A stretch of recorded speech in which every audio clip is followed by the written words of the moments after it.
Welcome back to Making Money Matter, ladies and gentlemen. I'm your host, Kerry Stevenson, and I've asked Damien Keys. He's the Managing Director of Sunshine Metals. ASX code is SHN. If you want to know the background, it's been a while, Damien. Last spoke to Damien in November. So Merry Christmas, Happy New Year, happy birthday to me. Now we're coming into Easter, but I said, I need you back. We need to update. Why? Well, let me just explain very quickly. They only listed in 2020 4 projects, all in Queensland. But the one that I really want to focus on today with Damien is their Liontown project. They've just done a cap raise, 4 million in the bank. So they don't need your money. But I just want to find out what's the market potentially missing about what they're doing here at Liontown. Because when we spoke in November last year, one of the results, this is good, ladies and gentlemen. Let me tell you, this is gold. They had multiple high grade hits, and one of them was, I think it was 17 meters at 22 grams per ton. That's good. Yep. For those of you that don't know, let me tell you, that's good. Damien, good to see you. Great to see you too, Kes. Welcome back. Been a while. November last year since we last spoke. You've just done a placement. Let's start with the placement and explain to our viewers, what have you done and why? Yeah, so we've just raised $4 million at a recent placement, and that essentially allows us to accelerate our efforts at Liontown and build on some of those spectacular gold hits. So that 17 meters at 22. We followed it up with another little RC program at the start of the year. And we intersected 20 meters at 18.2 grams, Nice. 45 meters beneath the initial hit. So we are in a genuine little gold-rich part of the world here. It's going to be gold copper rich, so certainly flavour of the month with a buoyant gold price and a great outlook on copper. And I guess it's essentially a new search space at Liontown. Liontown has very much been considered a zinc, lead, silver project, and has been largely explored by groups like Pagara and Red River, who had a real zinc, lead, silver focus. Where we see this as a copper gold project with some pretty significant zinc credits. And we think to project this onto the broader Mount Windsor volcanics, so this belt of rocks that separates the Charters Towers district, the prolific 16 million ounce produced Charters Towers district. And it separates Charters from the epithermal project at Kajingan, so another 4 million ounce project to the south. And we've got this belt of rocks called the Mount Windsor volcanics, which is probably in the order of about 4 to 5 kilometres thick. That's really, really been explored purely for base metals. We see it as a fantastic opportunity to revitalise the gold and copper exploration within this really prospective little belt. And the first focus is Liontown. So that 4 million we've raised, about 50% of that will go straight back into looking for the next high-grade gold panel at Liontown. There's 2 being delineated so far. Let me just interrupt you for those of us out there that love gold, etc., but we're not geologists. What do you mean by the panel, and what do you mean paint us more of a picture? Because what I'm looking for our community, especially the non-geos, the ones that go, look, it sounds good, but explain it to me in very simplistic terms, if you like. All right, so we'll wind back to Geo 101. These systems are VMS systems, so they're laid out on a seafloor, ancient seafloor. Yep. As little vents, black smoker vents. So they're currently in the Pacific. They have these black smokers, and basically all it is little volcanic vents that spew out essentially base metals onto the seafloor. So, so we're looking at an ancient seafloor, a 450 million year old seafloor. Okay. And that's the lead, zinc, silver horizon predominantly. And the hotter the fluid is, the more chance you've got of precipitating out copper and gold. So we think we've got our seafloor, And then underneath the seafloor where the fluids are coming through, we're finding permeable stratigraphy underneath, and we're getting hot fluids dropping out copper and gold in the footwall. So in the 300 million years since, we've tipped it all on its side, and we've got a lead zinc lode, and we've got a copper gold lode sitting 50 metres stratigraphically under, but essentially it's just north of that first lode. So we've got two parallel lodes. One's more zinc lead rich. We're not so interested in that. We'll drill through it, certainly take it in conceptually in one open pit or underground when we get there. But we're really focusing on that gold copper rich zone. So within that one stratigraphic horizon underneath that has all this copper and gold in it. There's multiple little black smokers that have popped up along strike, multiple little eruptive events.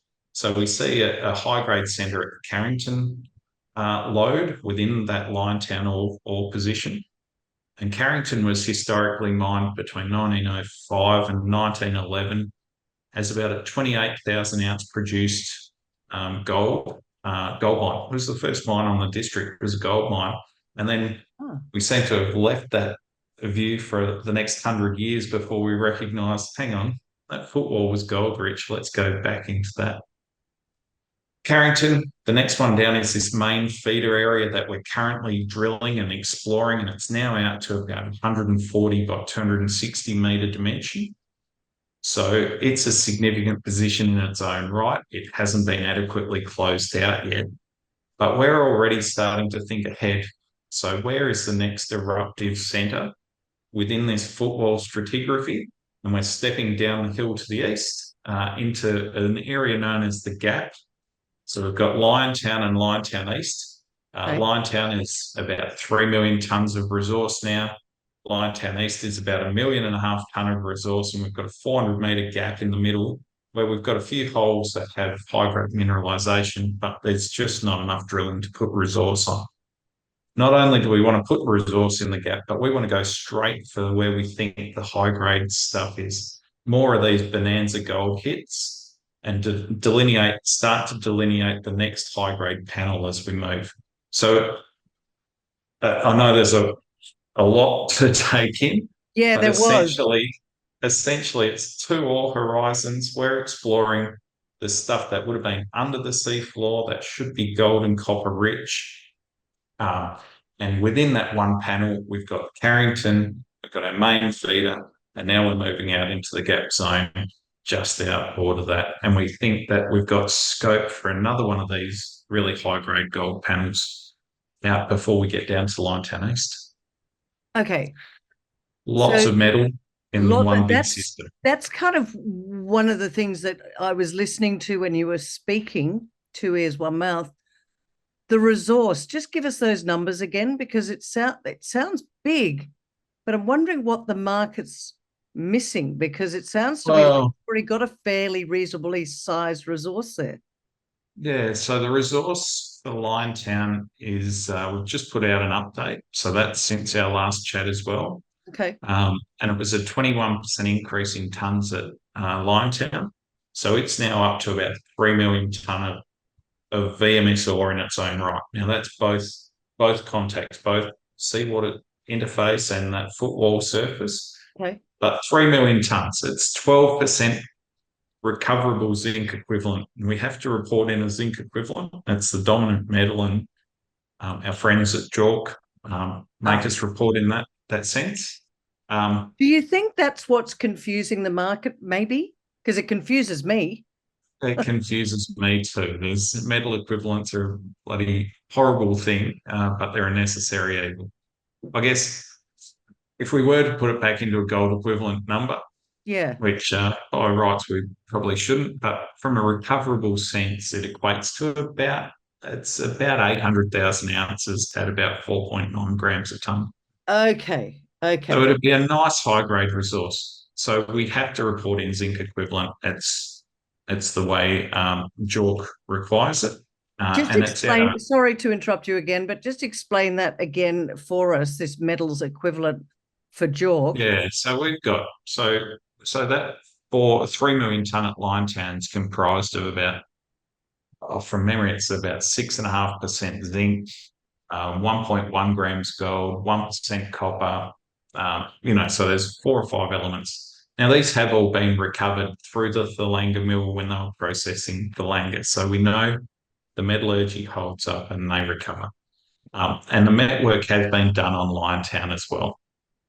Uh, it has been done to go through the Thalanga mill. So we think we can make significant improvements in that number. But essentially, it's taking 5 different commodities and putting them into one value proposition. So we can say, Got it. this is the equivalent value. Now we have to report in terms of what the highest metal value is Aha. there. So Got we're it. bound by that. Everyone gets gold. It's a frustration. It is a significant gold position. The footwall loads themselves gold comprised about 51% of the contained metal value in the footwall loads. It's just those hanging wall loads, those seafloor loads, are the ones that have been most drilled out historically. And until we get the gold content up, we're bound to Got it. report in zinc. That's what So, the market's so missing. we're out to build that gold resource. I'd love soon enough to be able to come back and say, Kerry, scrap the zinc equivalent number. It's about gold equivalent, and then people will realise that it's a high grade ore body in its own right, Yep. from a fully recovered perspective.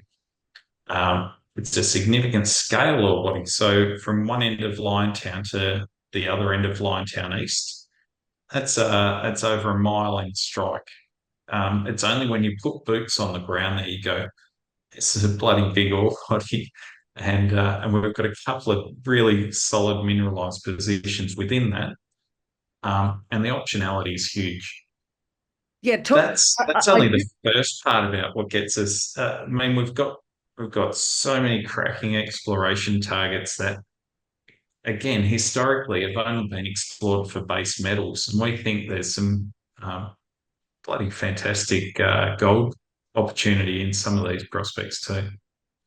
You've been around for a while, Damien. If I was going to give you 1 to 10, and by the way, not investment advice at all, ladies and gentlemen, I'm trying to gauge his excitement because he's been around for a while. Projects that you've Is it the worked grey on. hair that gives that away? Yeah, a little bit. In terms of projects you've worked on, does this one, are you looking at this going, I'm telling you, people are not recognizing how good this is. That's what I'm trying to get to, because I'm seeing what you're doing. I hear the excitement in your voice. I just want to understand more fully and help our audience understand your view in a simplified terms, that you go, guys, this is what you're not seeing. It's super exciting. So geologically, there is no reason this shouldn't be a well-endowed gold part of the world. So essentially, we've inherited a blank canvas with a whole lot of historic mapping, multi-element sampling. So some nice data sets, albeit collected over 40 or 50 years and deficient in one sample suite, which is the gold stuff. So we see it as just a bit of a blank canvas. We've got an amazing heads up on where we can jump into first and get biggest bang for buck. Right. We all know that not every exploration prospect lights up. We've got a suite of great targets, and I'll be astounded if we don't get some love out of some of the regional prospects, as well as nailing this Liontown deposit and really tearing it to bits. I guess we've got a fantastic technical team. We're based in Townsville, so we're up in North Queensland. Yeah. The project's an hour and a half out the road, so we can have guys out there, drop of a hat. We can be out same day, answering questions that might arise. It's there's a lot to be really excited about, with very few handbrakes to really progressing this quickly, especially now that we've put some money in the bank as well. Yeah, what's because you did the raising, I think, at 1.1 cent. What's your market cap? What's that make your market cap now? Oh, changes slightly, but it's we're around the 15 to 17 mil market cap. That nothing. Um, so nothing. And yeah, These are the ones I like. it's All right. frustrating. It's frustrating, but the opportunity is there. So um, very cheap. The raise was done. The raise was certainly puts us in a position to have a great 2024 and not bother the market again. Hopefully, only with good news flow out of the drilling and exploration we get up to. Which is why I wanted to get you on now post this raising, because as you just said, you don't need to go back to the market. But I think I'm allowed to say that Lion Selection Group have come in on this raise. Now, Headley Widdop's no fool, and Lion Selection Group, they're no fools. They are looking for good opportunities. They've got some cash and they've actually come in to this raise. So they've done their due. They actually came into the last raise and Come in again. they've increased their investment this time. So Headley and Robin and the team at Lion are great guys. Yeah, they are. We've spelled out a couple of times. We've had them up on site. We've spelled out our sort of philosophy and how we're going about it. I think tagging some fantastic gold numbers certainly reaffirms the project and the work we're doing on it. And we've only really just scratched the surface. We look forward to a long and fruitful relationship with the Lion guys, and yeah, it's exciting. All right, so let's just go. I'm talking to you as we're coming into. I cannot believe it's Easter. It's ridiculous. What's happening right now? Talk to us about the news flow that's coming up, so that people are aware of what the next catalyst. Because I'm looking for shareholder value as we go along 2024. So we're out drilling at the moment. We've actually got a diamond rig out on site at Liontown at the moment, Mm-hmm. and it's been a bit of a dual focus. So we're testing an idea that there might be a steep easterly plunge component to this high grade shoot, and that hole will be collared in the morning. And the last few holes that we've just been working our way through are basically across the top of the gap zone, the first part of that gap zone, 400 meters with pretty much no drilling through this zone. And we've drilled sort of every second drill position at the moment, and with the view that we're going to do some downhole geophysics, paint up the best targets. The drilling certainly doesn't get any cheaper as it gets deeper, but we want to give ourselves the best chance. So rather than just race in and drill, 10, 20 holes straight off the bat, we get them in the right spots. We do the downhole geophys. The rig's still doing meaningful work, but yeah, we'll certainly collate the data and get straight back into it. So there's no real downtime. I guess the next phase is we're going to bring an RC rig back. There's a series of old shafts that sit off the eastern end of the Liontown workings, historic 1908 to 1911 vintage. Mm-hmm.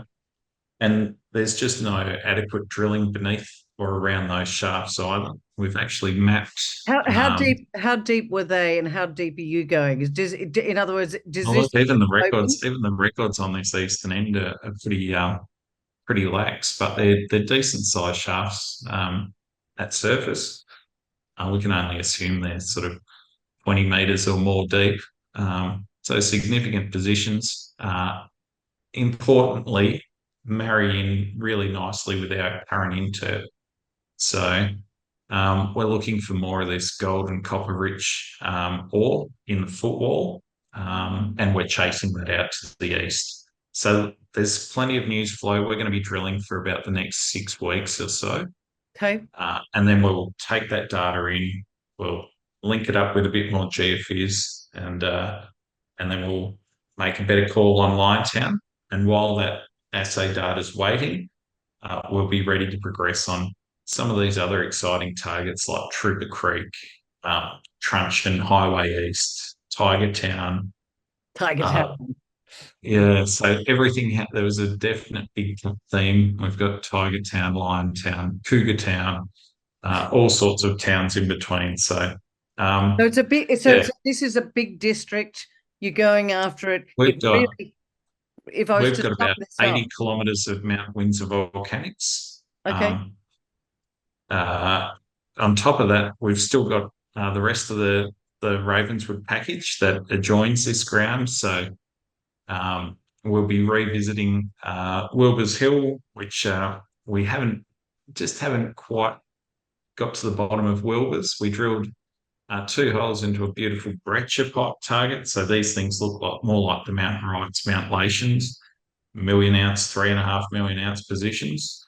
And they're big, essentially big volcanic pipe burst through to surface, lots of rock fragment, lots of gold occupies about 30% of the whole pipe. And we drilled 2 holes into one at Wilbur's Hill.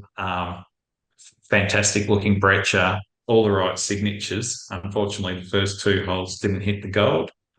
So we're going to chase that up with just a small RC program, just, I guess, scratch that itch that still remains on Wilbur's. And then revisit Coronation is another one that we did the first work on late last year. We hit 8 meters at 1.3 grams gold from about 10 meters depth. So we've got a few of these positions that are nice, shallow, potentially shallow oxide gold positions within 20 kilometres of toll treating mills. So they make pretty attractive targets in their own right, even if they're not the monster game changers. They might be something that could be commercialised fairly quickly as well. So we've got a nice balanced approach, I think. It's resource growth, it's discovery, and it's these potential near-term catalysts as well. So exciting times, great little Well, technical group and doing plenty of work. it's been great to have you back on, Damien. Sum it all up for us. Put a little bow around it if you like, so we've run out of time. Damien, what would you say to people? 3 reasons they should sit up and take notice of Sunshine Metals right now. Fantastic underexplored piece of ground that we're first movers essentially Yeah, in a yeah. district that's been explored for 100 years. Proofs in the pudding at Liontown, 17 at 22, 20 at 18. These high-grade gold panels exist. They're real. We're onto one. We think we've got a head start onto the next. And I guess there's a ton of activity, a ton of continuous news flow, and we're certainly highly active, and the guys are always kept busy. All right. So that's Plenty, it. Plenty plenty of going on. news to come. And I think one of the things you need to know, ladies and gentlemen, is they've done the raising. They don't need the money at the moment, but at I think it was 15 to 17 mil market cap, not financial advice, but potentially what they're doing in Queensland is uncovering these sort of district scale gold projects, which really in the past have been really looked at for base metals. And what Damien is explaining is they're going after the copper gold rich area. And for all you people out there that think the only gold is in Victoria or West Australia, no. Queensland, which is where I'm based now, has a lot of gold and a lot of copper and a lot of areas that are underexplored, such as where Sunshine Metals are right now. So go check them out. Charters Towers Stock Exchange. What's that? It had its own stock exchange, Charters Towers, back in the day, There you based off go. the gold. Love So that. yeah, so And then it's big gold province. yeah, and that's what they're uncovering. So if you want to find out more, go to SHN Metals, shnmetals.com.au. The ASX code is also SHN. Check them out, ladies and gentlemen. I hope you enjoyed this. If you did, like, subscribe, share it with everybody, and make sure that they're aware that Sunshine Metals are out and the news is coming. Damien Keys, thanks so much for joining me on Making Money Matter. Thanks, Kerry.